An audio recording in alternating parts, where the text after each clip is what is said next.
Welcome to the Borgen Podcast, the only English language podcast about fictional Danish politics. On our show, we explore the people, events, and parties that make up the fictional Danish parliament on Borgen. I'm one of your hosts, Amy, coming to you from Istanbul, Turkey, and I am, as always, joined by my good friend and co-host Chantal, who broadcasts from her room with a fabulous view in Toronto, Canada. Now, just a word about being located here in Istanbul.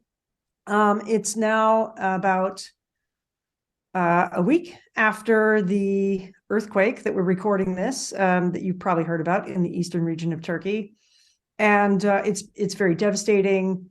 The damage is very extensive. I think it's one of the largest natural disasters in the century, actually. And schools are closed nationwide. A lot of people are displaced. I think it affects about 13.5 million people.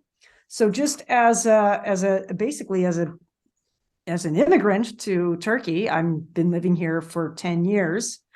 I would encourage our listeners to make a disaster relief donation if they're able to a reliable agency in their area. And I will also be posting some Turkish NGOs and other rescue organizations that I've checked out that I know are legitimate, and on our social media. And money sent to those groups is very easy to do online, and money sent to those groups will be on the ground immediately. And because of the economic crisis that we're experiencing here, a little of foreign currency donation goes a long way to helping get people supplies, equipment, and other things that they need for the people who are left homeless.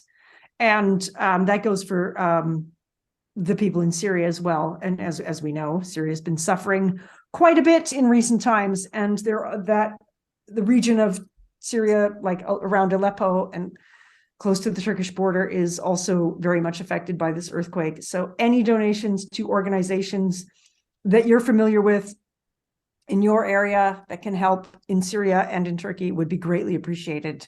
And I would encourage everyone to make even a small donation if you can, because a little does go a long way. And if now, that being said, to make a donation, try to spread the word.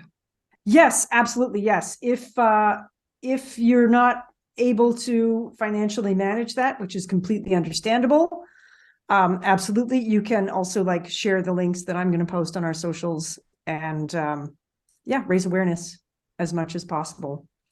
Thank you very much to all our listeners. And I'm fine here in Istanbul. Nothing happened here.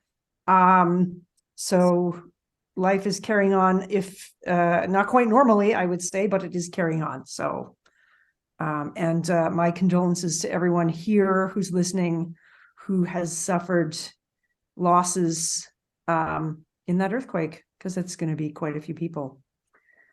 Okay, that being said, I mean, we are here to talk about a TV show, which seems kind of trivial, but at the same time, it's also nice to have something kind of fun to talk about. And that's why we're here. This is something we set up during the pandemic for our own kind of enjoyment and distraction. And there's no reason why we can't keep enjoying ourselves.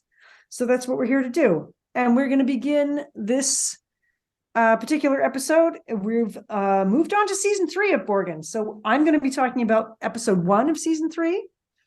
And Chantal is going to be talking about episode 2 of season 3. So let's get started in 1 second. All right. So season 3, episode 1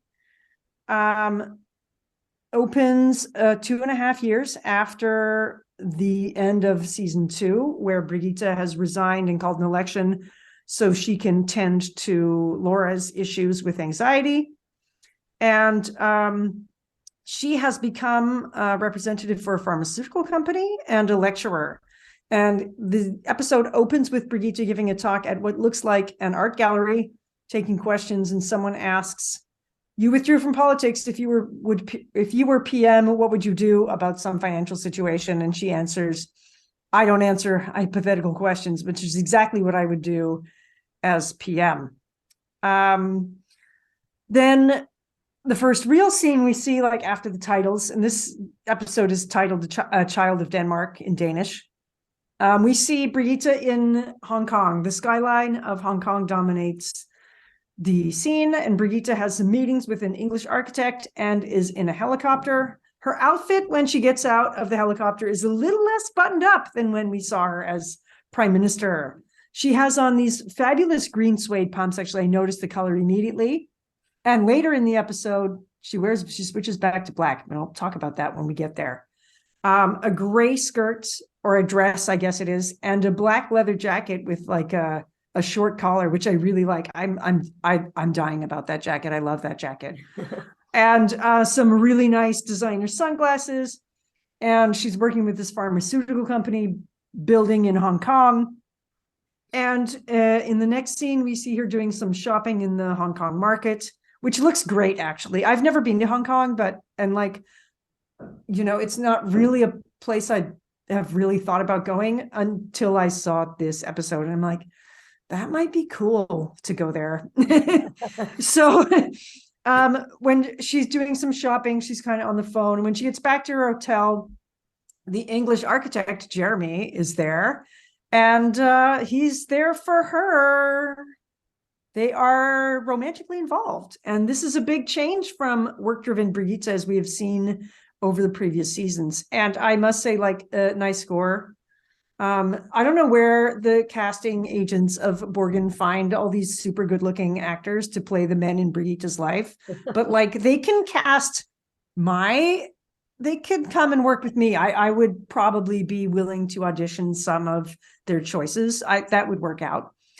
From the conversation, they have a dinner, and the viewer gets the idea that things have taken a conservative swing in Denmark politically.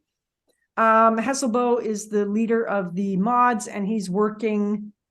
No, sorry, Kruse is the leader of the mods, and he's working with Hesselbo, who is the PM. And things seem to be taking a swing to the right. Which is kind of interesting because this series came out in 2013, and everything is taking a swing to the right, even more so now, kind of globally. So this was kind of at the beginning edge of that trend politically, I think, and it's just gotten more severe as we've gone on from that time. So yes, then when we see her back at home, I'm going to talk about Birgitte, then I'm going to talk about other aspects of the show like TV1 and the media and so on. So I'm going to talk about Birgitte's stuff first, and then I'm going to continue. So when we see Birgitte come home again, she gives her slightly older kids, still the same actors at this point, gifts in a very, very nice modern apartment. All windows and waterfront. And I'm looking at these Danish apartments because we see later on, we see Casper's apartment, which has a lot of glass as well, and water views. And I'm like, Denmark's in Scandinavia. I'm Canadian, Chantal's Canadian. We know what cold weather is like. What kind of windows are they using that they can handle having floor to ceiling glass and Scandinavian Danish winters? It snows there. I'm just very curious about this. Anyway, Laura is watching Yule and Fries, which is Casper and Torben's show on TV1 on politics. And Laura says she's watching it because her friends think Casper is a hottie. At this point, he has let his hair grow out a bit. It's curly. He's looking a little heavier than he was in the previous seasons. He's not hitting the gym as much. And also, remember, Laura and he kind of developed a bit of a bond over their issues in the last season. It seems obvious that Birgitte and Casper are not working together at this point. We learned that Kruse has taken over the moderates, and the party, he seems to be more right-wing oriented and less clear in its mandates than how Birgitte was in her time.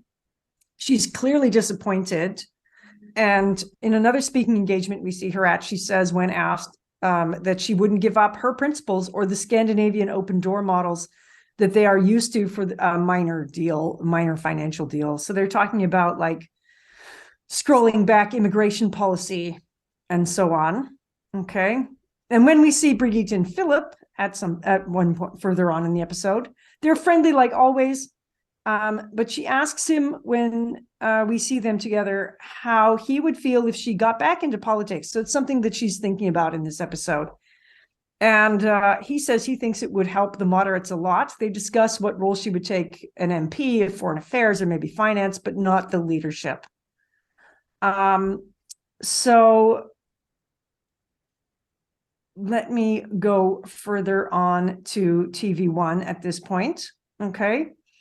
So we see Torben in a meeting with someone about losing viewership. This is I guess the head of Gregor's, the head of TV1, is talking to Torben about losing viewership, but the higher up, he's happy. He's talking, this guy Gregor's is happy with the quality of the programming he's doing. And so is suggesting Torben for a new position, this divisional manager of current affairs department at TV1. So things seem okay for him. He's doing this Yule and Fries, which is him and Casper doing political debates. But later we find out that Gregor's has been sacked due to the low rating problem. And this guy, Alexander Hjort, has come in. And I am not a fan of this particular character. When we meet Alex, he seems young and ambitious and tells Torben, he's a fan of their department, but there's something going on. There's something fishy going on. Torben's obviously not going to get his promotion. A meeting is later called by Pia to discuss the new management structure and the news at TV1. Hannah is there, Katrine is there, but it feels like things are going to change because of management changes. Hannah tells Katrine to skip it and go home, and they won't learn anything, and that Katrine should go home to her kid. Yes, Katrine has a baby with Casper, and they are not living together, but they are co-parenting. Katrine's mother is there to help her out.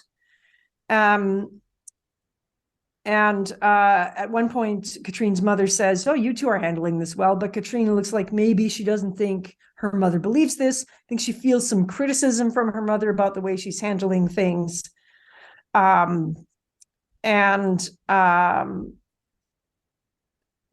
She's got to think about her career. How's she going to manage balancing this sort of on again, off again relationship with Casper? There's obviously still some tension there, as there usually is, and having a baby and everything else. So Katrine goes home from this meeting, and it's pretty clear that she's got some frustration. She trips over a cable and snaps at someone. So the criticism from her mom is affecting her. Dealing with late nights, coming home to her kid is affecting her. She's got some new stuff going on in her life. So because of that, and because of the changes that are happening in TV1, and because of what's happening with politics with the moderates, we find Birgitte discussing some ideas with Kruse, saying that she wants to get back into politics, that she respects her place and it would be different now, that she backs his leadership, but says she won't fit in with the party the way it is, which shows, and he says, sorry, that's what he says to her. He says, you won't fit in with the moderates the way it is now. So either he's afraid of being eclipsed by her, or he has changed the aims of the party altogether, or both. And he outright rejects her request to rejoin the ranks. So Birgitte then talks to Bent about this. And Bent says, well, you can contest his leadership at the next party conference. And she's like, oh, that's insane. But in the next scene, she's talking to Katrine, and she says she's going to challenge Kruse, of course, and that she needs a media advisor, a spin doctor. And she says she's asking Katrine because she has different aims and feels Katrine is the right kind of person for this new aspect of her political trajectory. Katrine says, fill me in on why you want to go back into politics. And Birgitte answers, you tell me, you know better than most reporters. And Katrine says, you're disappointed with the cowardly course of the moderates. If they won't even block the Freedom Party, which is the most right-wing party, then what's left?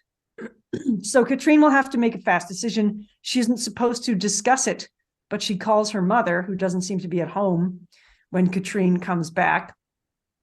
and is a bit overwhelmed. Her mother says, don't do it. Don't go back into politics. Don't accept this job. Stick with your TV1 job. It's paying the bills. You've got responsibilities. Puts a little pressure on her to like stay the course and be a quote unquote responsible adult.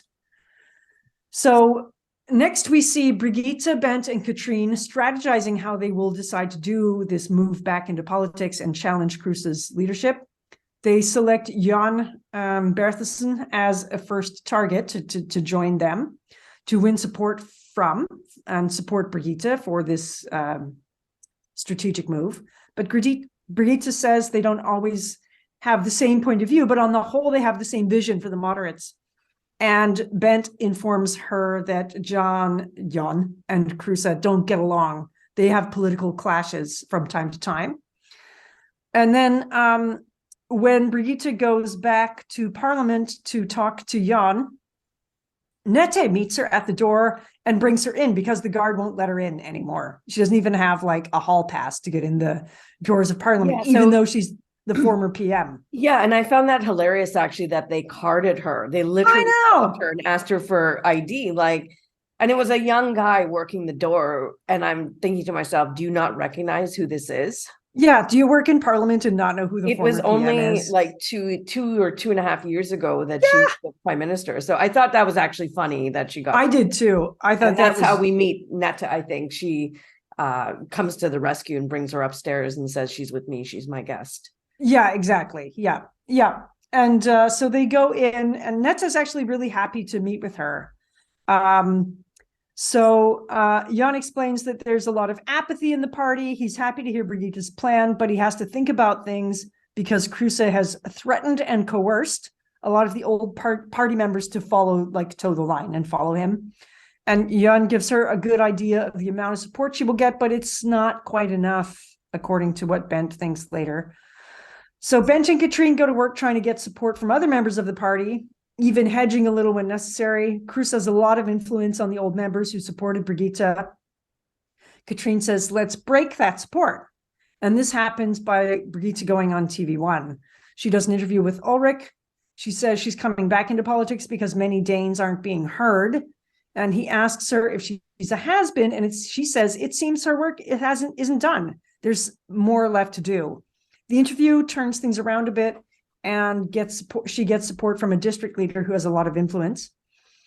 And then as far as politics goes, the next scene with politics is a month later at the leadership conference. The media describes Brigitte's return as sensational, and it was clearly not quite expected. Katrine observes that she enjoys a lot of respect in the party, and Bent says she's the greatest politician the party has ever seen, and they know it. Cruise, on the other hand, is feared because of his heavy-handedness about party loyalty. So Birgitte gives one of her killer trademark Newborg speeches. And in her speech, she says she's missed everyone and missed working with them, but she doesn't believe that the party should make concessions to the government if it goes against their ideological track by agreeing with the Freedom Party, for example. She doesn't get that much applause. And Torben, who's commenting as the kind of media liaison, is commenting on this. He picks up on that and mentions it. Birgitte was the first moderate PM in 50 years, and she ought to have more support, according to him. Jan gets up and supports her. He gives a speech and says he felt a burst of feeling to see the return of a great statesman. At that point, Cruise leaves the room, apparently to go meet with the PM. His speech is delayed, but a financial deal is reached, and the conference shows this on TV1, which is planned in advance. Hesselbo is the Liberal PM. The Liberal is PM, and he announces that it was because of Cruise's gold that the agreement to further the economy is reached. Now, in left-right political moves, advancing the economy comes at the expense of social welfare structures in any government. I mean, when does the government ever say we're cutting military spending and taxing corporations and the obscenely rich to advance the economy? Yeah, they don't really do that. Yeah, never. In any case, that violates the moderates' usual political leanings and values. This is not a typical moderate position at all. Cruise dismisses the agreement with the Freedom Party as, he says, it doesn't matter if we agree with them. It's not important. That's a vague legal detail, which seems irresponsible if human rights are part of that, like by closing doors to immigration. it's part of the policy for the economy. That's another thing that economic restraints usually mean. Kruse dismisses these ideas as Brigitte's ideas as a champagne socialist, and asks the conference when he comes back to it, who is she going to collaborate with? She won't deal with the right, and the left is gasping for air. He says he's delivered results. He calls Brigitte's idea a dream factory and asks the party to choose that or reality. And then when the vote happens, she needs, I think, 56 to win, and it ends up being 51 to 59. So it's very close. Okay. So Torben, as he's commenting on this, they run a special episode. Yul and Fries run a special episode. Oh, and at this point, I should mention, Katrine takes a leave from TV1 to go do this job. So that's why she's able to be Brigitte's right-hand woman. So Yul and Fries, they run a special episode on the party conference. Torben asks Casper if he feels nostalgic or a yearning to see her go back into politics. He says it's a showdown, Kruse versus Nyborg.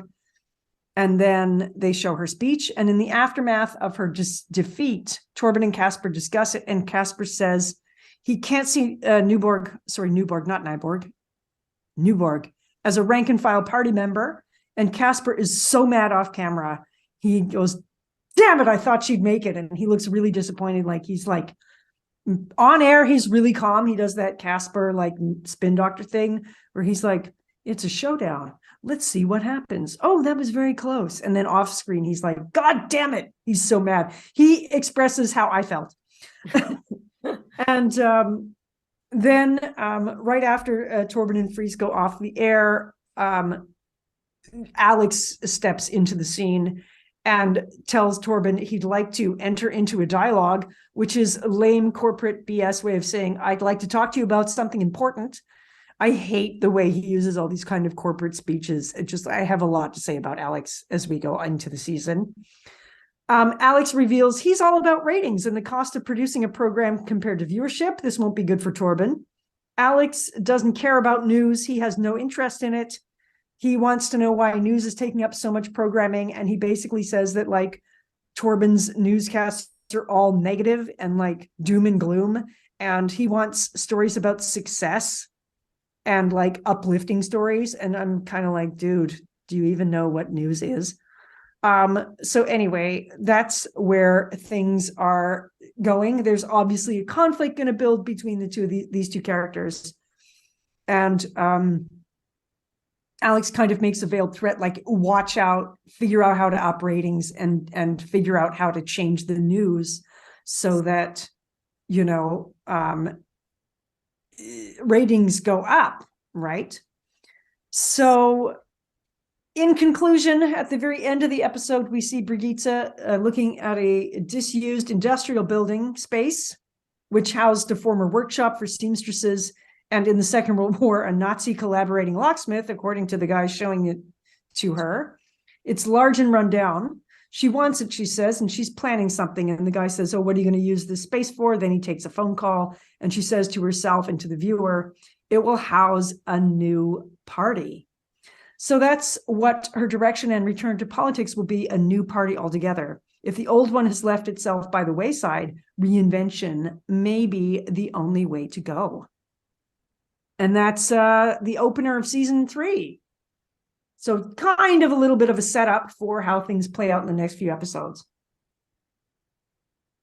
Yeah, I mean, you know, seeing this season for the first time come back, season 3, it was very exciting to see Birgitte. And one of the things I noted is how free she is. So we see her in Hong Kong, as you say, and I was very excited to see her because, you know, here she is. She's not the PM. What is she up to? What is she doing in Hong Kong? And I love that she can walk around, you know, there's no security. She's free. We see her dressed more casual than she was when she was the PM with, you know, more creative fashion, let's say, not the usual monochrome stuff. Oh, and the shoes. And the shoes. Yeah. I mentioned the green shoes, right? Yeah, the green suede shoes getting out of the helicopter. And when the camera shows her going to take the podium at the leadership conference, she's wearing black shoes again. So she's like back in her PM wear. at that point. That's right. And then in the scenes when we see her at home, she's more relaxed, like she's helping her kids with the homework. She's following up on them with assignments. We didn't see that much in the first 2 seasons when she was PM. And it's not to say that she doesn't care, but it means to say that she now has more time. And I really like the friendship that Birgitte and Philip have, because I think it's important to still be in each other's lives, because they're also parents to these kids, and they're able to do that, right? Yeah. Which is admirable. Yeah, and it's something that potentially, like, Birgitte will be able to help Katrine with later on too, right? Yes, exactly. So that occurred to me as I was watching this episode. I'm like, if they end up working together as Birgitte builds her new party, then that's an aspect of their lives that they're going to have in common. That's right. Although it is kind of interesting that she switches from Casper to Katrine. Like, so why not get Casper back? But that's one of my questions I had prepared for you. So what do you think of Katrine as a spin doctor? Actually, for the spin doctor, for the revamped Birgitte, I think it's actually a better choice, because she's going to need a new perspective. And like Casper, even though Casper and Katrine are like in the same age group, so they're probably, like 10 years, I would say 10 years ish, 15 years ish younger than Birgitte, I'm guessing. That's where I would put it as a viewer. Then, Casper, because of his previous experience working in the PM's office, is more kind of old school. And by old school, I mean, like, obviously modern enough to be the PM, like a modern PM, like Birgitte was a groundbreaking PM. But Katrine might offer something fresh, a different perspective, a female perspective, a new party perspective. It's different. And she's certainly capable. They both have the same skill set. Yeah, I mean, one of the things that I think Katrine has the edge over Casper is that she is a journalist. She knows how to package up media strategies and how to play the media. Yeah. Right? She knows things like the technical aspects of how they would time. And we see this maybe in my episode, but we do see it in these episodes we're going to be recording, about how Torben plans very strategically what to release and when, even though Alex may not like it. And we're going to touch upon that in these upcoming episodes about Torben versus Alex. But when you work in the media, I feel, and I'm not a journalist, but funny story, I wanted to be a journalist when I was in high school. And I actually did a high school co-op class where I got to work at a newspaper, actually in our beaches area, Amy, down on Queen East, and got to learn everything, that goes to putting together a community newspaper. So I always had that edge, and both Amy and I are English literature majors in university. So what I'm saying is that I think Katrine is an excellent choice for spin doctor, because she has that insight that Casper doesn't have. Yeah, although, I mean, now he's in the media too. I mean, he's a commentator, right? Yes. And he certainly does, they both, I think they do have, even though he doesn't have professional experience, as far as who knows what he did before he was a spin doctor. But even though he doesn't have professional experience as a beat reporter or TV announcer the way Katrine does, he does certainly know how to manipulate the media and how to operate press releases and meetings and all that. So I think Katrine is just a different perspective, and she's a little edgier sometimes than Casper, I think. So we'll see how it plays out in the second episode, which is yours.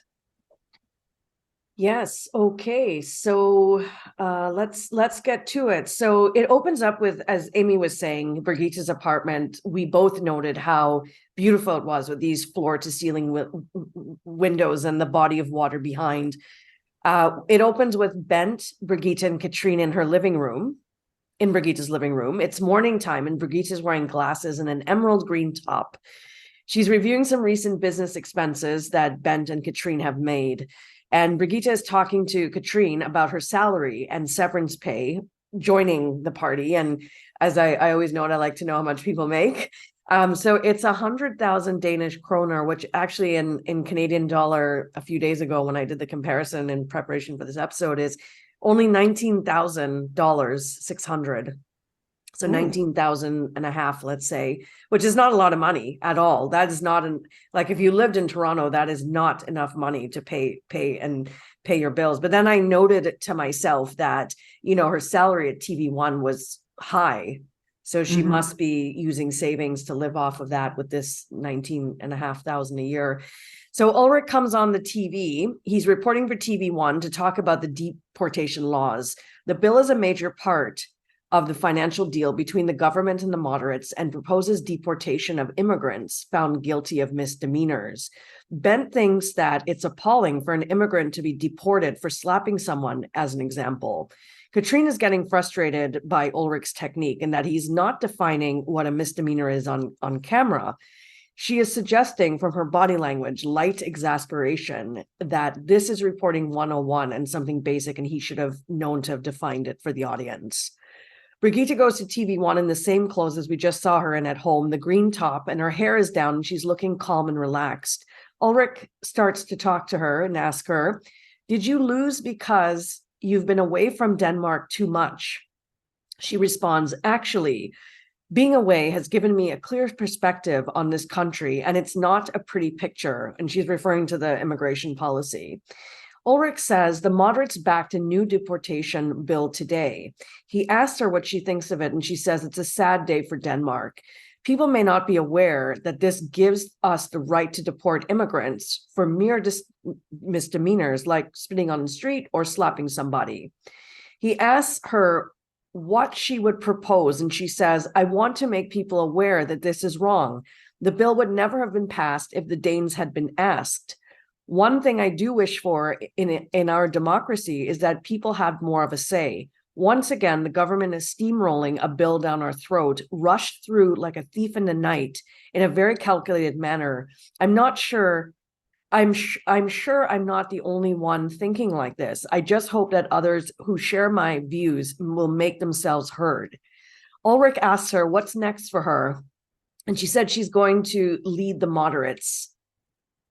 She's not going to lead the moderates, she says. And he asks her, "Well, what about one of the other parties?" And she says, "No. We open with Birgitte in jeans and a top and high heels with her hair back in a loose ponytail. She's in this new space." So we open in the new space in the next scene. And she's on the whiteboard writing, and she's writing the heading party name. At TV1, at the table in front of other staff, Torben is telling Ulrich that he would have pressed into Birgitte a bit harder, as if to show Ulrich that he's a junior who does not know and who is not very experienced. And in my opinion, Ulrich needs this because I think he has a little bit of inflated sense of self. And he's definitely not as experienced as Katrine, who would have instinctively have known what to do. Torben tells Alex that he should have asked Birgitte what she's going to do. Go back to the corporate sector, etc. Alex is seen hovering, trying to listen to their conversations. Hannah, yes, Hannah, our girl is back. We're going to be seeing a lot more of her in this season. She tells the group that she finds Nyborg more interesting now that she's out of politics. The next scene cuts to Alex and Torben, and Alex is giving a dick comment to say, "Your new anchor at 6 o'clock looks like the chubby girl at school." Already a dick comment, as if we don't already not like him. Alex tells Torben that it's his top priority to get Katrine back to TV1. At Brigitte's house, she's on the phone telling someone that the flat was spick and span when she moved in, and now it needs a fresh coat of paint. Magnus overhears this conversation, and she reminds Magnus that we may have to give this flat up if she could no longer afford it. So she's checking her options. The doorbell rings, and it's Eric Hoffman at the door with flowers for Birgitte. He's from the New Right Party. He says that he's here as a private individual. He tells her how brave she was and that he was very touched by her interview last night about the deportation bill. He would like to thank her for that, so he brought her these flowers. She reminds him that he voted in favor of it, and he reminds her that he's the deputy leader. You know the drill, he tells her. She goes to put the flowers away on her computer, and the computer starts ringing with a call. It's Jeremy calling her from the Frankfurt airport. He's asking calling to ask if they can meet up so that they can eat properly together. And he has to be in Helsinki for work, and he could stop over in Copenhagen. He notices that she's kind of aloof, and he asks her what's going on. And she says, big decisions. And he says, well, take your time. And in the meantime, they can share a continental breakfast over the video call. The next scene, Katrine is on a bicycle and she gets called out by Alex, who is riding behind her. He tells her that can't wait to get her back. And she says that Torben has left a message, and Alex then invites her out for a glass of wine. And she said she can't, and she's in a hurry. So he asks her for a rain check. The next scene, Birgitte is showing Katrine around the office space, the new office space, which is in pretty rough condition. Katrine reads the board, as we saw a little bit earlier, what Birgitte was writing, the party name heading. And she figures out that Birgitte is going to start a new party. And Birgitte nods her head and says, yes, the moderates are right wings now. Katrine says, yes, you want the decent moderates. Birgitte says, no, she wants to reach out to the Danes. Birgitte asks Katrine for her honest opinion, and Katrine says, it's been quite a while since you've charmed the public and led the moderates to a landslide victory. Birgitte asks her, have I lost my popular appeal? And Katrine says, I would hide your expensive watch.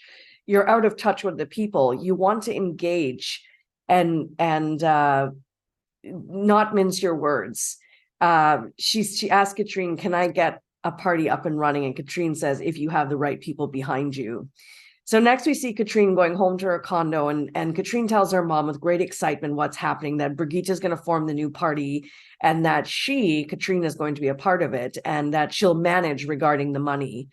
And the mom reminds her that she's behind on her condo fees, and that Casper and Gustav, that's their baby together, Katrine and Casper, their child is Gustav, will be over for dinner tomorrow.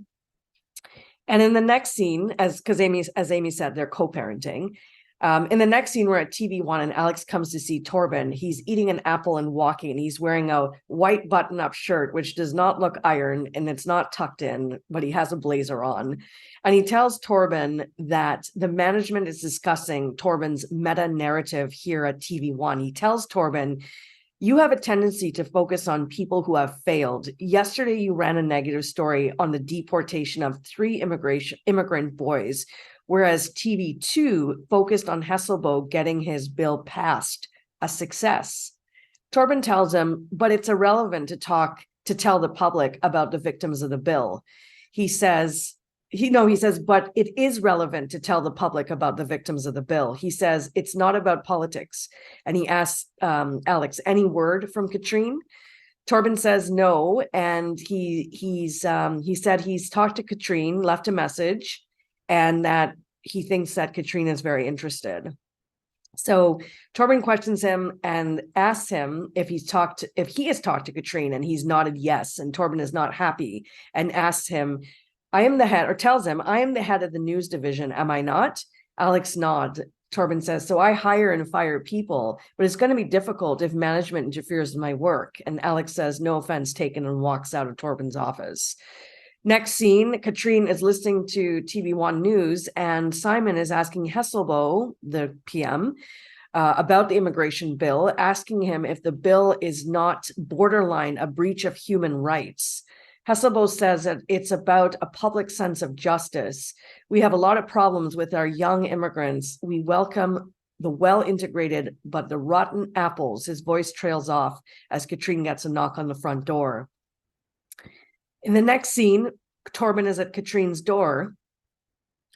He comes to suss out if Katrine is going to come back. He says he understands that she's getting offers from other places because she's one hell of a reporter.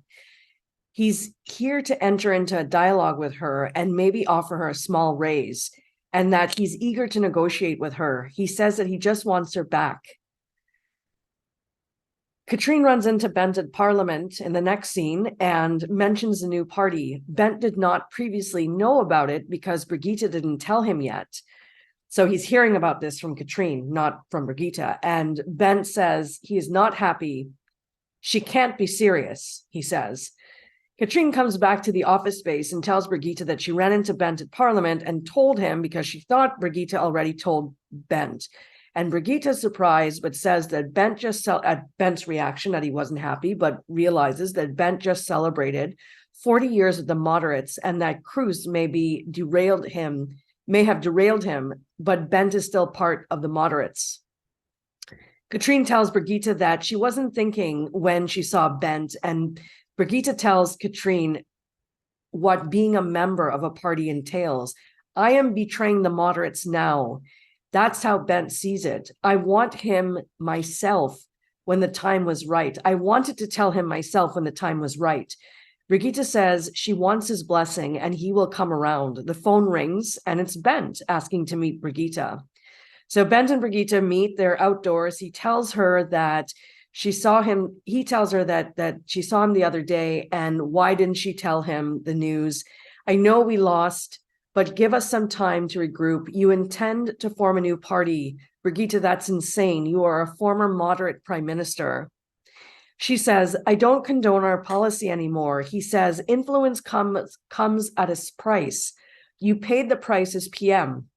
She says, I never compromised human rights, nor our party's fundamental principles. The moderates are instrumental in getting disagreeable bills passed, which gives us the right to kick people out for which will give us the right to kick people out for misdemeanors. Ben says, you don't abandon a ship at the first gust of wind. This is your party. She says, I am loyal to the idea, but not the institution. She asks him, I am loyal to the ideas, but not the institution. She asked him how he can support Cruz. And he says that the moderates have been through many difficult leaders, but you hang in and fight the good fight. She tells him that she's traveled so much after the change of government and that she couldn't stand being here in Denmark anymore, knowing that what was happening in the country and she didn't have any influence. So she's suggesting she took all these international jobs to get out and have a break because she knew she would have been powerless without being the PM, and she doesn't like what's going on. So Bent says, Brigitte, I implore you not to do this. Are you listening to me? This is serious. She says, I have to do this. The ball is rolling. And he says, in that case, I am no longer your friend. And he walks away. Back at the office, Brigitte tells Katrine that Bent is taking this personally. She's asking Katrine if she is doing the right thing by being unfaithful, and they have to be very careful about whom they approach. This is going to be a bombshell, says Brigitte. She wants to know that Katrine is with her. Katrine looks into her eyes and says, I'm with you all the way. The next scene is at Katrine's place, and she's prepared dinner. Casper comes over and says that he heard Brigitte and her have been forming a new party, and she panics, thinking that he heard it from the press, but he tells her, no, I heard it from your mother. He is reluctant to stay to have a glass of wine, and things become awkward and strange. She tells him it's just a glass of wine she's poured for him. He tells her that he knows that the experts say that it's best for Gustav's parents, or the child of parents, to get along. And he puts the wine down and says that he'd rather take Gustav to his place because they're sharing custody. The next scene, Katrine is at TV1 and it's at night. She's there to see Torben, but he's left for the day. But she runs into Alex, who reminds her that she owes him a glass of wine. So they head out together at the bar because now she doesn't have the baby. Casper took the baby, so she's free for the night. So she goes out with Alex. They have some drinks. He takes her hand and kisses her on the lips at the bar, and she allows it. The next scene, Katrine is bringing Alex home, and they hook up on the living room mat where the child's toys are. So inappropriate. I think it is so inappropriate. I also think it is so lame that she hooked up with this guy. He sucks. Better to do this. He sucks, and but the implications, right? The professional implications. Yeah. Surely she knows who he is at TV1. Yeah, and of course. Need to hook up with this guy. Right. Exactly. And like all of the time that Casper was the PM spin doctor and she was a journalist, even that was not really a great thing to do. They managed it fine, but like this guy's just a cheeseball. He is a cheeseball. And did you notice when Torben comes to talk to Katrine, he's like, I'd like to enter into a dialogue with you. So he starts copying Alex's corporate speech. It's really weird. It's Yes, really I do funny. notice that he starts to copy Alex's corporate speech. I Exactly. hate it. But I hate you it so know, much. as a woman, I'm so disappointed in Katrine because she doesn't need any favors, like bedroom No, favors. She is top notch. Everyone wants her. So why would you dirty yourself to go with a guy like that? I know. It is a really nice bar, though. I like that bar. Like, if I lived in Copenhagen, I would go hang out there. Yes, we should go there and we can plan the podcast Yeah. over some drinks and some nice music. It'll be a nice change of scene. So Yeah, seriously. Alex wakes up at Katrine's condo and he seems content and happy to be there. Not sure if she shares that enthusiasm, as the wheels are probably turning in her head of what happened last night. And the next scene, Brigitte and Philip are outdoors talking over coffee. She tells him that Eric Hoffman came to see her after her interview with TV1, and that Eric's told Brigitte that she had said some brave things. And Philip tells her that he knows Eric from the Copenhagen Business School. And Philip says that Eric taught courses in law and that he was great and very conscientious, loyal, and correct. Philip says that Eric is married to a woman from Ethiopia who is a lawyer and who worked in London, but still had to fight to get permanent residence in Denmark. And he said that he was so desperate that Eric, almost moved to Melmu. Brigitte asked, Melmu? To bypass a set of laws he helped pass? And Philip says he's kept that quiet, and that she then tells Philip that she's going to start a new party, and Philip is surprised and he says a new party, and she nods and she says a political one, a new centrist party. He looks at her laughing, shaking his head, and tells her she's nuts. Then the penny drops and he says, I see. So you need Eric to make your project palatable to the right. And then he starts laughing and says, this is going to kill Cruz. They both start laughing, and Philip tells her that's why she's been so upbeat lately and gives her a kiss on the cheek. So again, as you talked about in your episode just now, like, I really like their friendship because I think it's important to both of them. Yeah. And the way, like, yeah, before she even makes a move to like get back into politics, she like checks in with him, like, what would this be okay with you? Like, what do you think about that? And also I think Philip realizes, like, at this point, can he stop her? No. So he might as well support her, So I really like that too. And I like the way that they kind of joke around. And I really like Eric's character. I think Eric's character is a really key figure. I think his storyline is very interesting. Yes, and we will see more about Eric later on. So in the next scene, Brigitte is meeting with Eric, because as we know, this show never wastes time and cuts right to the chase. And he tells her the new right is my party, and she tells him you're only bound by your beliefs. You're only bound by your beliefs. It's your constitutional right, and you swore to uphold the Constitution. He tells her that it's very brave and that she approached him, but but he's going to have to turn her down. And he asks her to keep this conversation between them a secret. Because of course he realizes that would be very controversial had that gotten out, right? That he's having these discussions with her. At Parliament, Katrine goes to see Nide. I think that's how you pronounce her name, Nide.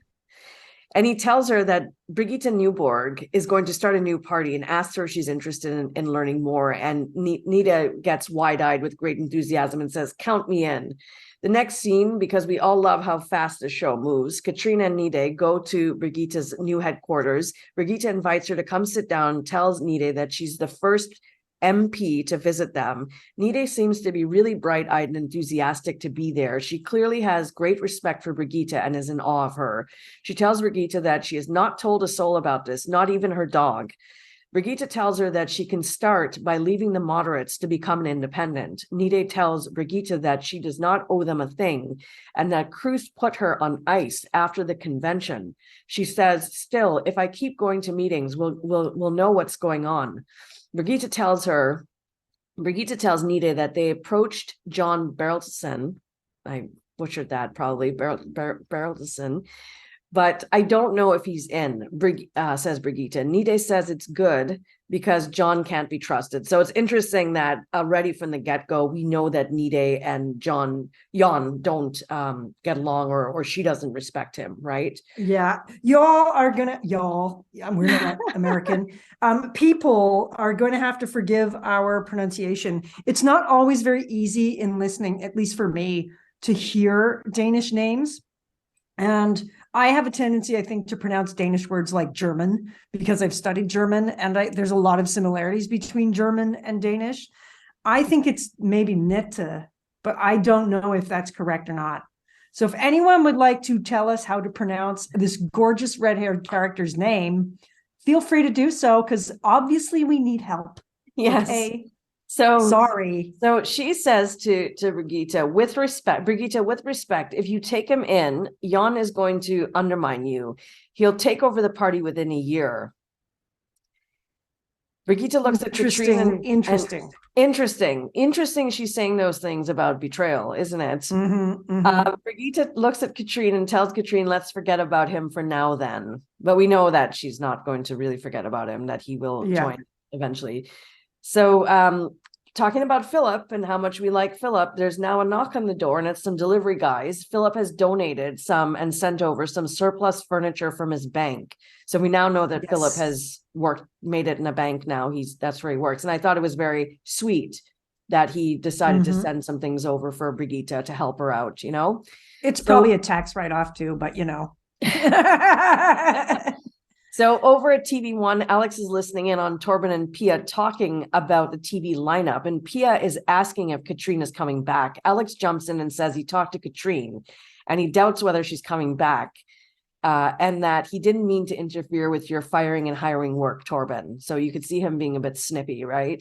So Torben looks at Alex suspiciously and says, you saw her privately? To which Alex looks cocky and says, it was quite private. Oh, he's so gross. He's so gross. I mean, the guys at TV1 have a tendency to be gross anyway. Like, they make all these really dumb sexist comments about women's appearances and like behavior and like, you know, all these different things that happen like fairly regularly.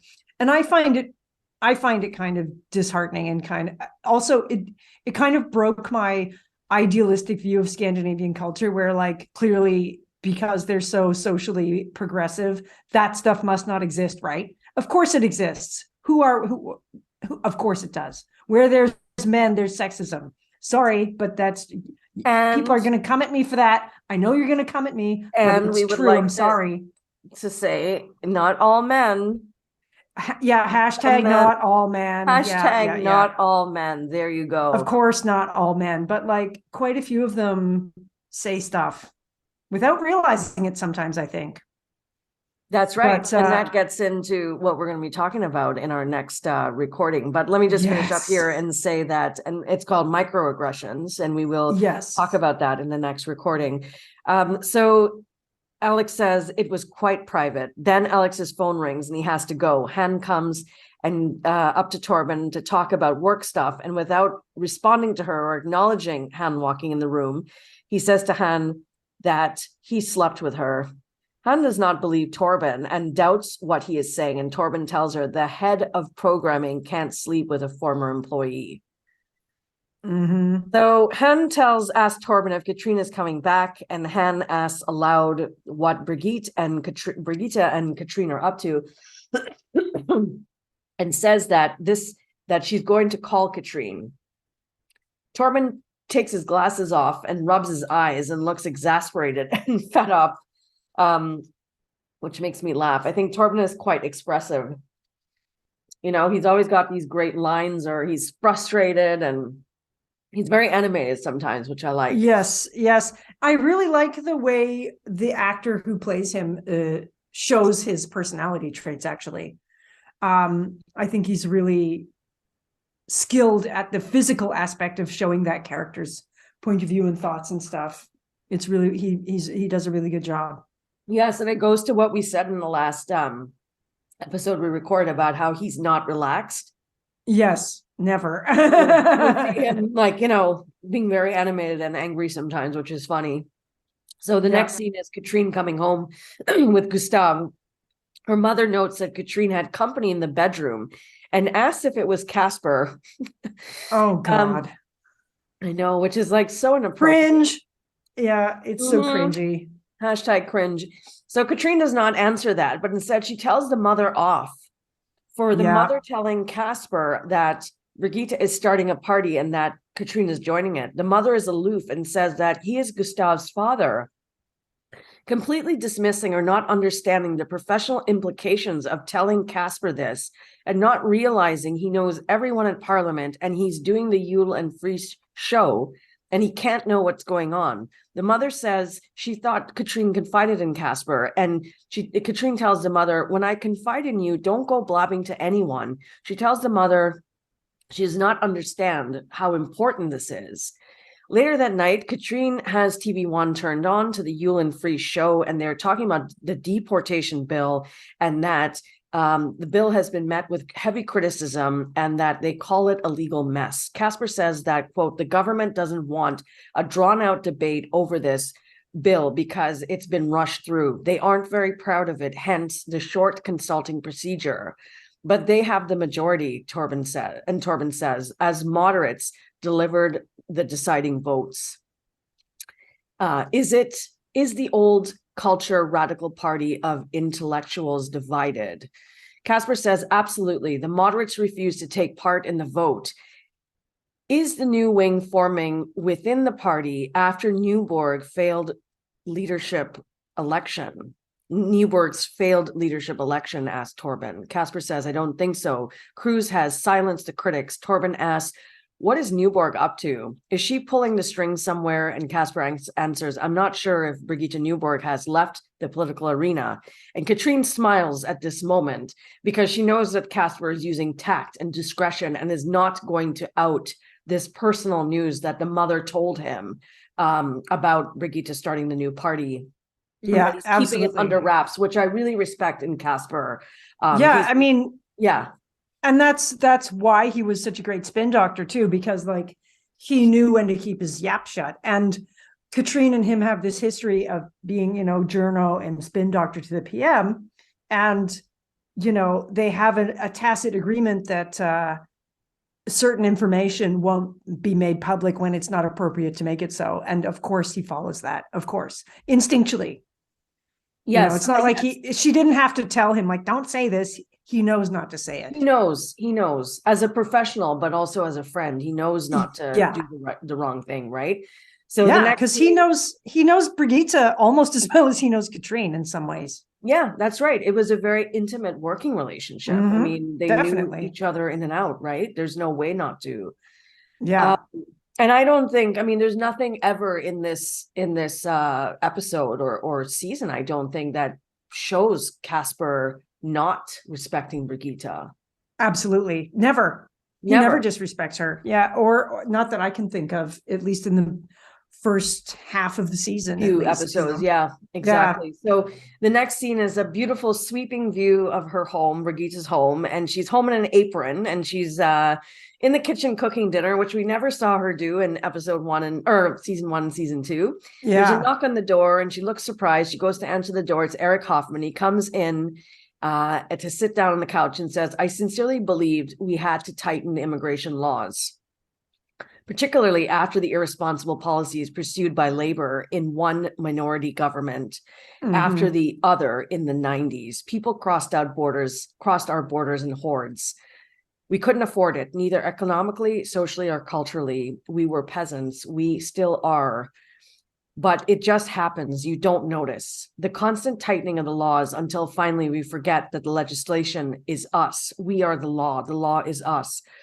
I started to read the bills I helped pass. I couldn't see myself in them. And this was a problem. My wife is Black. We have a son, Emil. My wife won't let him wear a hoodie. She doesn't want him to look like an immigrant kid from the projects. Why can't he wear one when all the other boys can? It's hard to explain to him that different rules apply to him because he is Black. Yeah, exactly. To top it off, I helped pass this new bill, a law in which my own son might indirectly become a victim of, which is ironic, right? Yeah. And I like how he admits like he is at fault. Yeah. And I think that happens a lot, actually. I think people who are in positions of power will follow the line that their bosses tell them to follow without thinking about the real world implications of that, even when the real world is in their own house. I mean, this happens over and over and over again. I know. And then I guess the pressure of, what are you going to do? Are you going to quit your party? It's a lot of pressure, right? If the leaders are taking a different turn that now become contrary to what your morals and beliefs, and what do you do?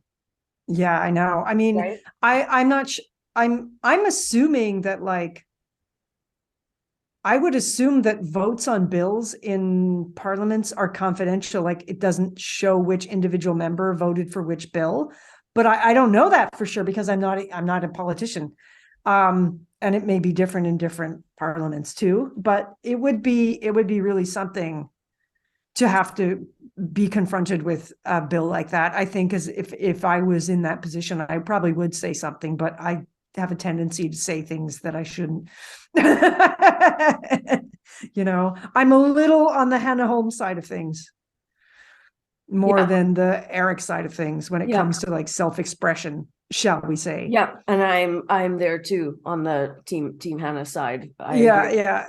So Brigitte comes back after going to make Eric a tea and says, at this early stage, we're a majority of former moderates. I'd like to stress that everyone is equal around the table. As she's saying that, Jan comes into the office and Brigitte greets him warmly with a hug.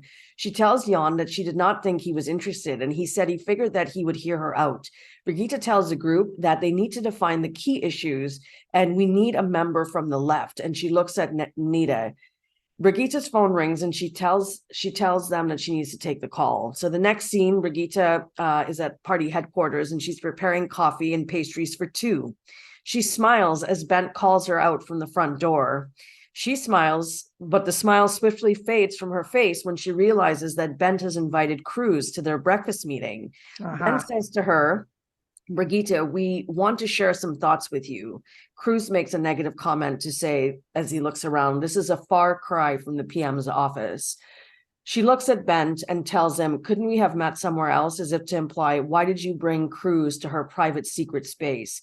Yeah. She goes into the kitchen alone. So she's there alone. We see her alone, and we could see that she's a bit rattled as the wheels are turning in her head of what this means. Why is Cruz there? And what she should say and do next. And Cruz and Bent are outside in the main office, and she puts a smile on her face and heads back out. They all help themselves to seats at the table, and she's stuck taking a lower seat, looking smaller as compared to them. Cruz starts out by telling her, it is my duty as party leader to heal the wounds after the convention. She interrupts him and says, you come to give me your blessing? He says, I come to offer you a seat.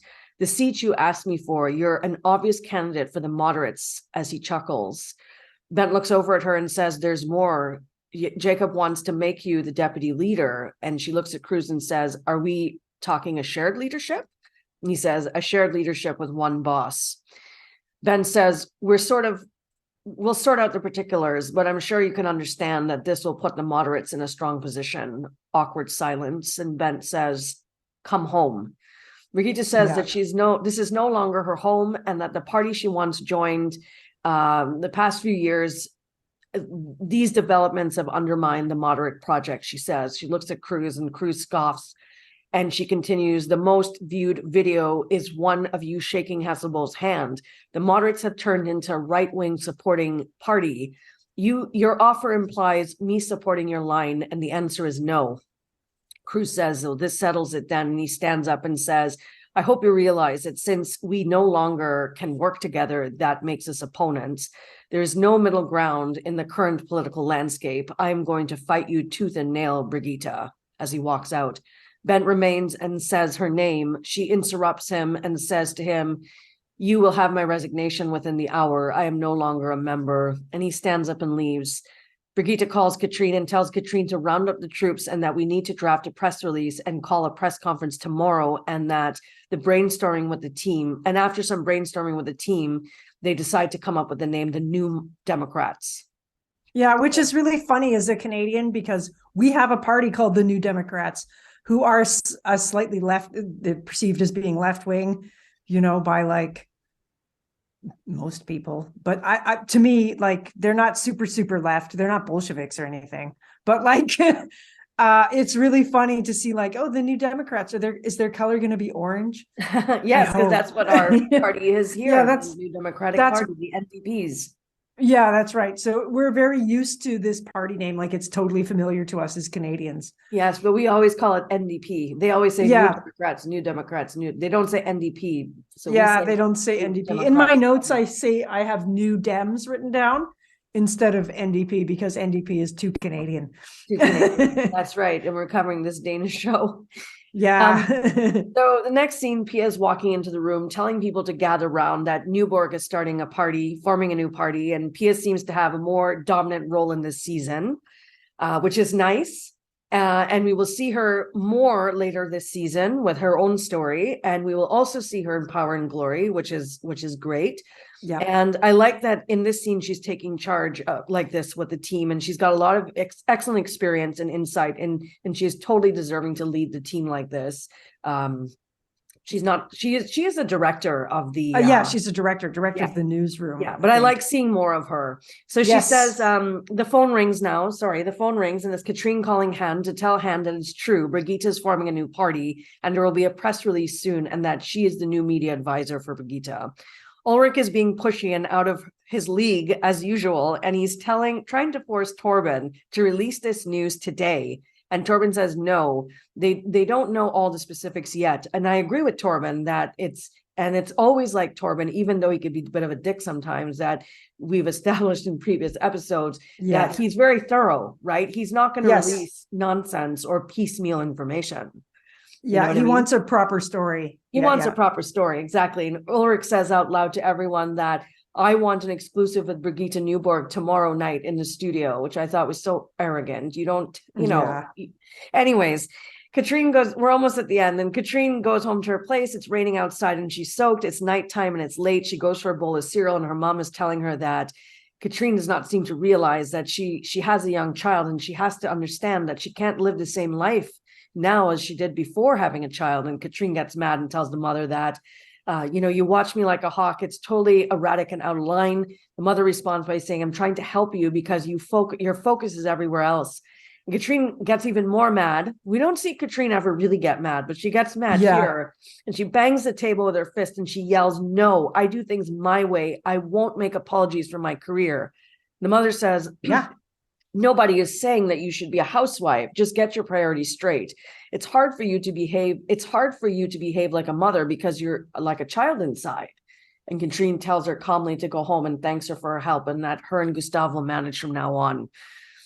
So I thought that was so harsh. I thought it was harsh too, and the next day she's on her own with Gustav, and we could see her immediately struggling to cope, right? She packs the baby into the stroller. She's walking briskly through the halls of Parliament, like a crazed person, like she's going to run anyone down that comes into her way. But today is the day of the press conference, and this is where Birgitte will formally announce a new party. And Torben and Han are being interviewed by Ulrich live on TV just before it starts. And Han is saying that in the press conference that they just moved to a bigger press conference room because there are tons of reporter filing the halls, and there's massive interest in this story. And Ulrich comments that this is quite a sensation of what's going on when a former PM does this. And they're waiting with great anticipation to see what's going to happen. And we all can't wait to hear the reaction. So now the press conference is about to start or start in a few minutes. And we see Birgitte very poised, and she's got this black suit on with a blouse with ruffles buttoned up to the top, and her hair is down. She's looking relaxed. Eric comes in to see her, and he's in a bit of a panic because he has just composed his resignation to the party, but he's having trouble sending it. And she smiles and looks him square in the eyes with confidence and steadiness. And she says, you can, Eric. We are making this news official in a few minutes, and that will make things a lot easier. Just press send. Now she says that, and she has a firm tone. She's looking at him in the eyes, and he tells her, I'm sorry. And this is literally 10 seconds before they're about to go out, right? To make the press conference. Yep. So Birgitte, Jon, Neda, and Katrine go out to greet the press. Birgitte does not let the conversation with Eric a few seconds ago rattle her. She comes out confidently with a big smile for everyone. Katrine takes the mic and says hello to everyone and starts asking Birgitte questions. Welcome to the first press conference by the new Democratic Party. Birgitte Nyborg, why have you formed a new party? Birgitte answers, because I'm deeply proud of what we've achieved in this country when we are at our very best, and because I can't keep my mouth shut. And the room chuckles. Yeah. I can't help questioning the Denmark I am seeing. Are we inhospitable? Are we bigoted? Are we arrogant? Devoid of solidarity? Is that us as Danes, as people? The answer is a resounding no. And you ask the New Democrats, if you ask the New Democrats. But then there is the picture parts of our legislature that paints us, the message we send to the world and to each other. We want to restore our pride in being Danish, all of us. The room opens up for questions, and Hannah Holm asks, you didn't make the moderate leader. Is it an indication that your days in politics are over? Birgitte smiles and says, the only bad politicians give up when they don't have their policies through, when they don't get their policies through.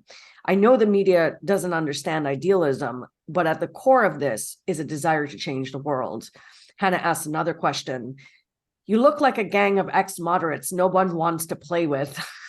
Yeah. She's straight to the point with no frills. I love it. So someone shouts and asks if they were sore losers. And Birgitte says, no, we've teamed up because we want to voice the. And she stops because at that point, Eric comes out and he's accompanied with his wife. The wife goes to sit off to the side. And she says, let me introduce Eric Hoffman, the former deputy leader of the New Right. He walks out and he takes a seat at the table with the rest of New Democrats. Eric addresses the press by saying, less than 2 minutes ago, I resigned from the New Right, which I have been a member of for 27 years.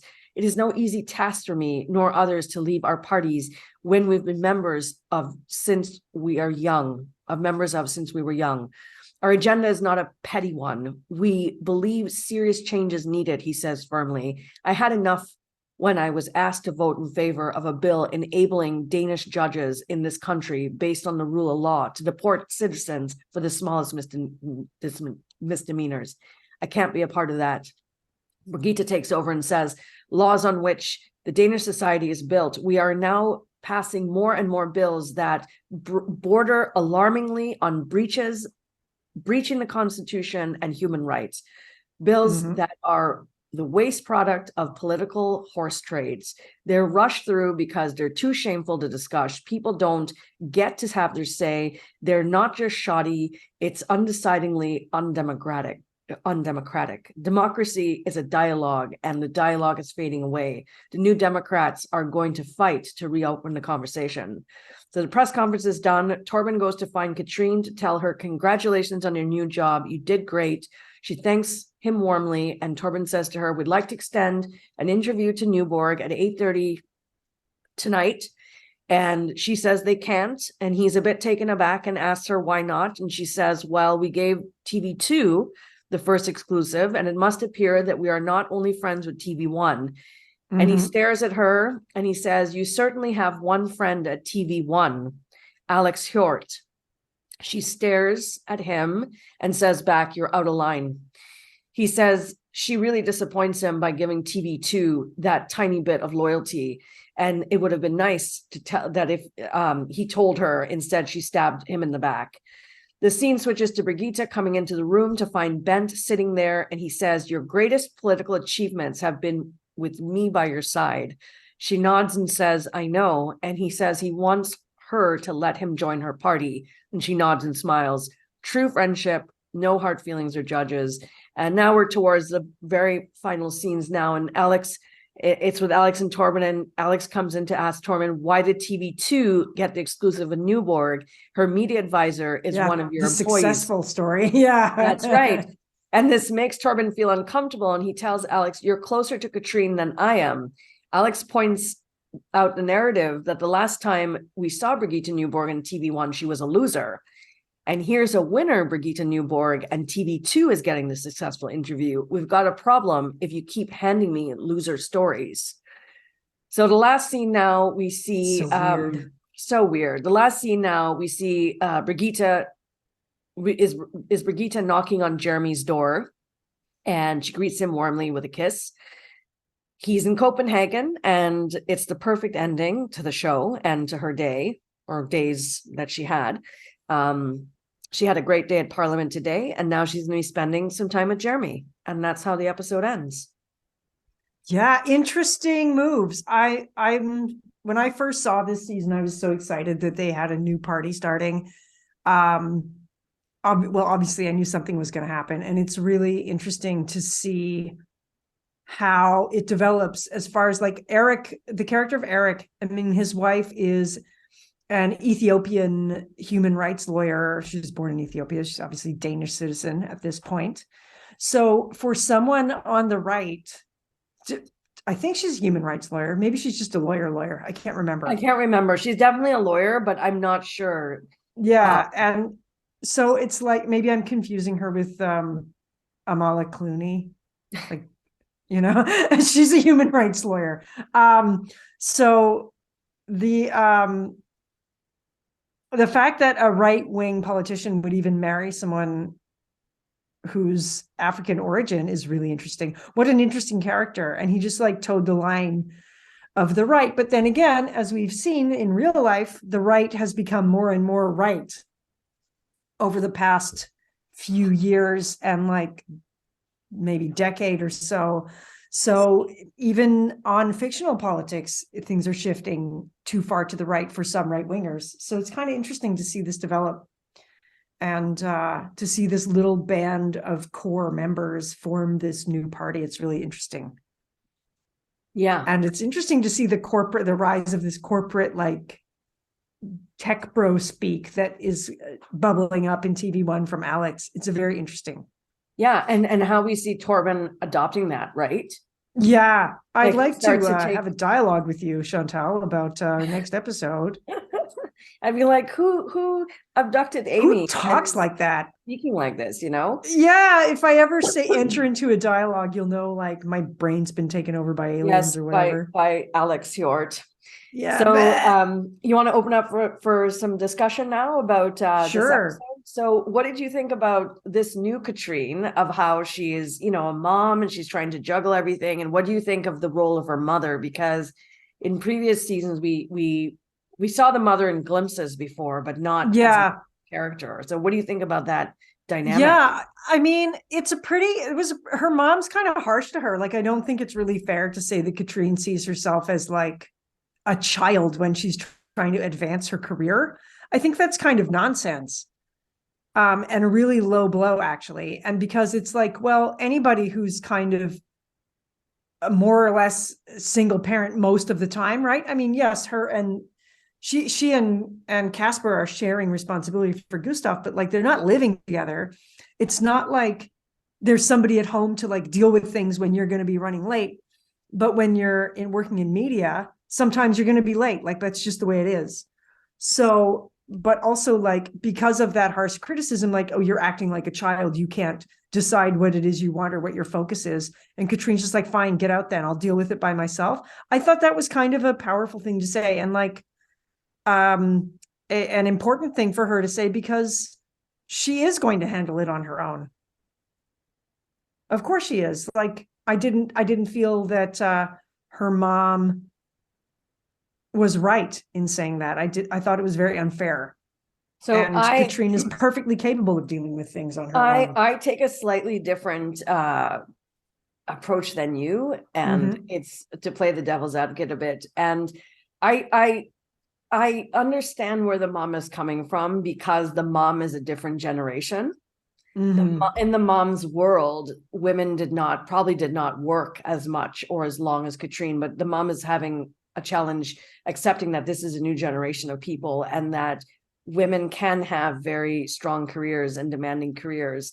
I think she was trying to just point out that Katrine has to refocus and recenter her energies, but the mom is not realizing when you have a real job, a demanding job, it's impossible to do that, and that Katrine is just asking for a bit of cooperation. Yeah, she's not working a 9 to 5 like regular office hours kind of thing, you know. No, and the mom is commenting about, the money and that, about the benefits, like health benefits and all that. I mean, I guess that's something every mom or parent worries about, like, will my child have enough money? And so I like the drama between her and her mom, because like I said, we didn't see the mom before. Yeah. And maybe the mom is feeling burnt out, that this is not her kid, but she seems to spending overwhelming amount of time taking care of the kid, right? Which I don't think it's fair to put on the mom either, because this is Katrine's kid, not the mom's kid, right? Yeah, exactly. So yeah, I thought those scenes were good to see, a different side of Katrine, right? And actually, listeners, Amy and I were talking about this. Oh, here comes your cat. Hello. Yeah, my cat's visiting. I picked her up so she won't howl at the mic, but she might anyway. I see. So listeners, Amy and I were discussing about developing a bonus episode where we're going to talk about profile Katrine and Birgitte in this season 3. So we will expand more on Katrine in that episode, which is coming up. And her relationships with all of these people. So what do you think about Casper and Gustav and her mom? That's right. And the dynamic of all of them, because they're all interconnected. So yeah. How about Jeremy? What do you think about Jeremy? I want one. Yeah, I think I quite like his character, actually, from what we see in the beginning. He respects her. He respects her professionalism. He understands that she's the former prime minister. Yes. Maybe their relationship isn't public yet. I'm not sure if the kids are aware of it. In this episode, I think in the next one, they become aware of it. They do. Yeah. And I think if he's an architect that she's met through working with this pharmaceutical company to build buildings in Hong Kong, that's kind of cool. Like, he's obviously going to be, independent and have his own views on things. But it's nice to see her kind of happy and like with somebody else. In the earlier seasons, we see Philip with somebody else, like Cecile, the pediatrician, who was a great character. And if it hadn't been so difficult to be married to the prime minister, or exes with the prime minister, I should say, then their relationship might have panned out better. If things hadn't, like Laura's issues and all the stresses that they'd gone through as a couple, that might have worked out better. But it's nice to see Birgitte kind of with somebody who makes her happy and relaxed, even if it's long distance and like, not ideal, at least there's somebody around, I think it's a great setup. And in your episode, you were talking about how they went out for dinner and he was starting to ask her about politics, and she says something of don't play politics with me or something. I forgot what exactly she said. Yeah. But she's kind of, sort of asserting herself as a strong woman, and he's not threatened by that. He's like, okay, you don't want to talk about politics. That's no problem. We'll talk about something else. And I feel that he likes her for her. Like, he doesn't. Yes. He seems to want to spend his free time with her. He doesn't want to possess her. He doesn't want to control her. And like, he doesn't speak Danish.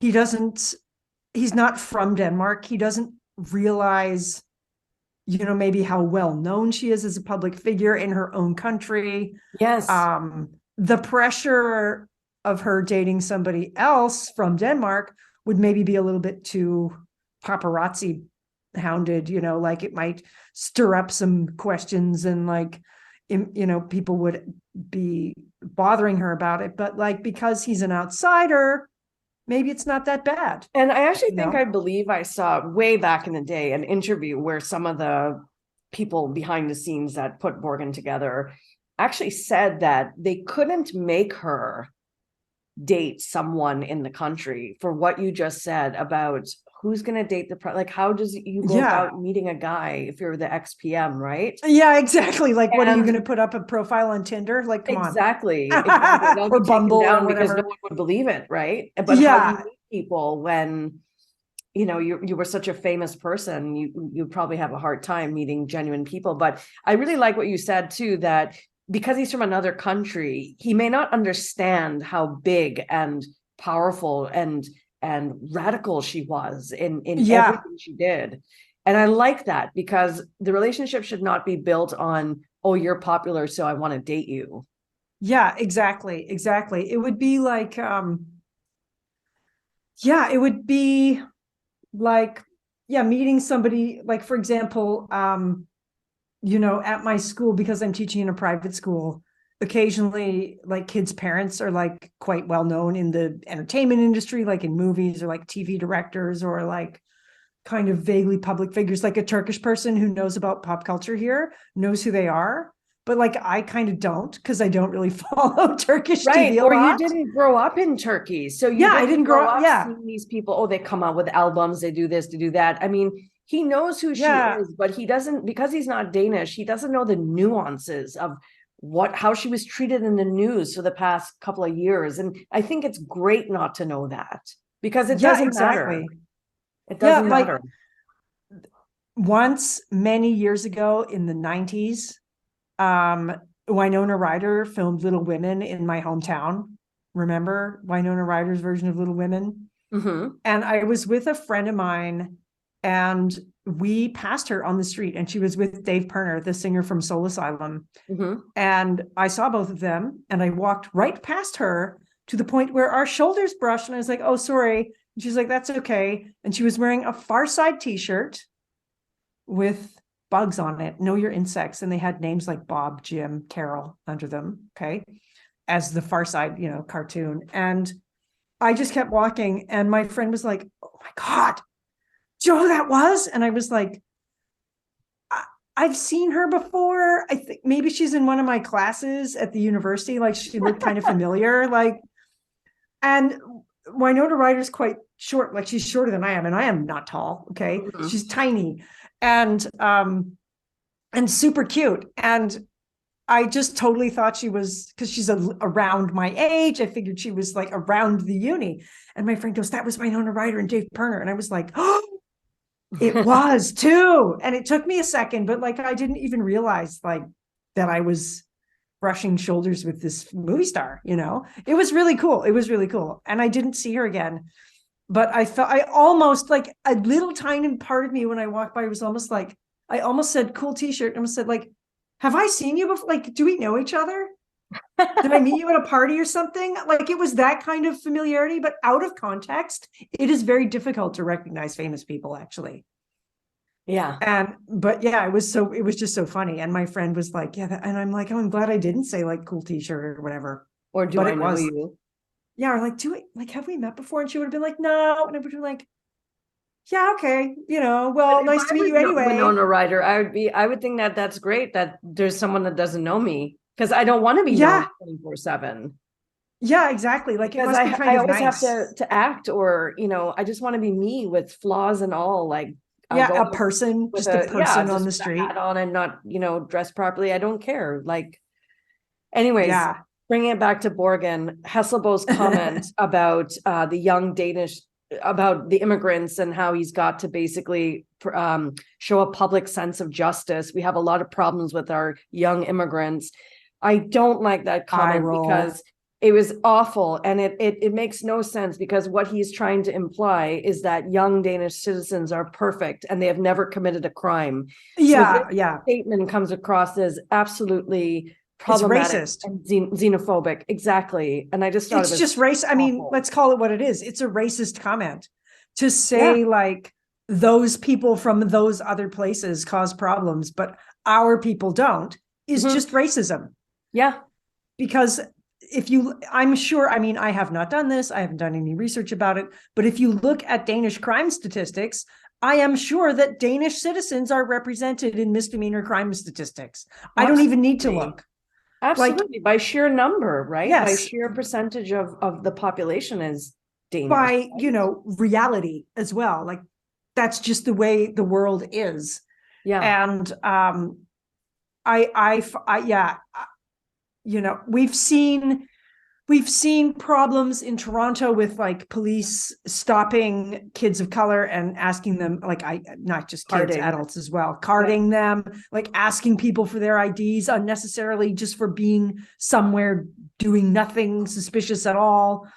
We know that this kind of harassment exists. Yeah, this racial and it's profiling.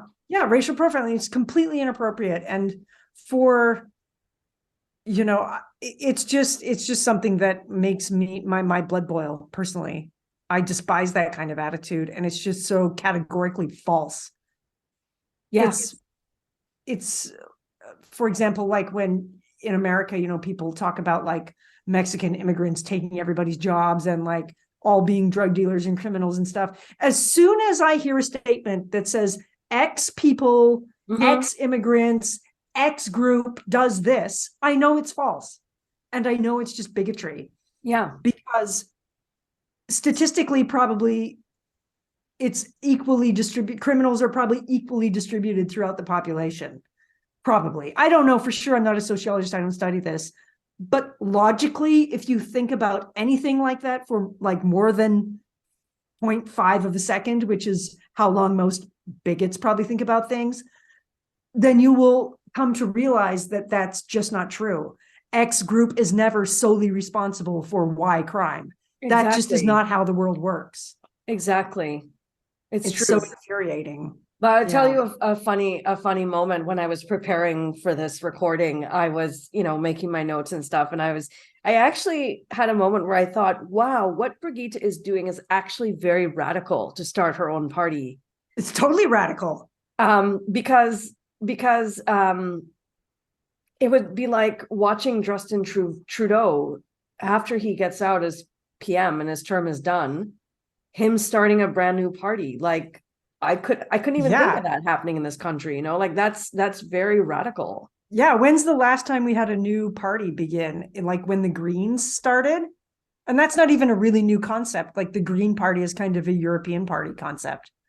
So it's not like creating a brand new from scratch party either. Yeah. I would love to see a new political party in Canada, actually. Anyone got any ideas about that? No, I don't ask me. Amy, I don't have time to start that. I'm busy with this podcast. I also I have other things to do. I work. I'm not even technically a resident anymore of Canada. I'd have to move back and establish residency again. But I am a citizen, so I do have rights. So in the introduction of this Yule and Free show, I was thinking to myself that I really like it because we're getting a voice of, Torben as the media person, but also Casper now as a city,son, because he's not involved in politics as we know of. It's never really talked about what his job is. Actually, he's just like a regular guy in the city now, right? Yep. So from an audience point of view, I think it's great to have their commentary so that we can understand, the audience can understand what is going on as well. And just another comment here about Bent and Birgitte. So we love Bent, as we have established lots of times, and it always makes me so sad when they're fighting because I feel, I feel it's personal. Like I feel like a personal. I know it's like life is fighting, and it upsets me, right, to see them eye to eye. But again, we talk about the age thing with Katrine's mom. Maybe for Bent, he's got this, even though he's wonderful, but he's got this staunch way of thinking that he's been a moderate member for 40 years. And maybe his eyes are not as open to the turn that their party has taken under Cruz, right? And he cares about Birgitte and he wants to include her as a moderate to work together. But Bent cannot really acknowledge yet that Cruz has changed things too much. Yes, and that like the moderates that Bent, the history, the traditions of the moderate party that Bent is a part of no longer really exist. And I mean, he does describe Birgitte as the greatest statesman, like one of the greatest statespeople of the country, right? One of the greatest politicians in Danish politics of the recent, times. So I knew he would come around. I knew he would come around in the end, and that he would stop being mad and come around and ask to join her. Yes, but, it must have taken a lot. It must have taken a lot. And that's my closing comment here before we wrap up these conversations probably. But, why has he changed is what I asked. And I put, well, maybe because he's kind of smartened up, and he took her words seriously at this latest press conference about how the moderates have really gone off the rails and made him kind of like with Eric Hoffman, right? Kind of reflect on what are you working towards? Yeah. What is going what's on the right purpose? Yeah. Are you there to promote an institution, like Birgitte said, the institution or the ideology behind the institution? What is it you're actually trying to promote? The policy and the outcome of that policy for the citizenry, or just the party label, the brand, you know? And if the policy and ideology isn't behind the label anymore, what's the point of supporting the label? The purpose is gone. You lose a sense of purpose if you compromise your ideas too much. Yes. And I think that's what was behind Brigitte's change, for sure, and Eric's and Eric's. And Eric's. And I have to say, I feel especially with Eric, it is so hard to make that change, right? Like it must have been hard for him to be in that party in the first place. I mean, he has an interracial marriage. Yeah. Right. But to really get the guts to acknowledge now that things were not the same as there were 27, 30 years ago and make a move. It's courageous. And realize that the laws he signed off on could affect his son. You know, at the very least, like his son's a Danish citizen. Okay. Yeah. Not necessarily, I'm assuming he was born in Denmark, right?